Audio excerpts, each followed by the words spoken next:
ನ್ಯಾಯ ನೀತಿ ಧರ್ಮವೇ ನಮ್ಮ ಉಸಿರೆಂದು ಬದುಕುತ್ತಿರುವ ನೀತಿ ನಿಯಮಗಳು ನಿಮಗೆ ಗೊತ್ತಲ್ಲವೇ?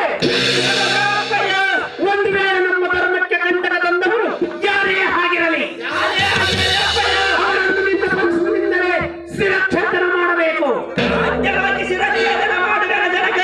ಕಂಡರೆ ಗಂಡುಗಳೇ ರಾಮ, ಆ ಮಾತರೆ ಪ್ರತಿಜ್ಞೆ ಮಾಡುವಿಯ ತನ್ನೆಗೆ ಕೊಟ್ಟ ಮಾತು ಮೀರುವುದಿಲ್ಲವೆಂದು. ಅಹೋ ಜನಕ ರಾಮ, ಮುಕ್ಕೋಟೆ ದೇವ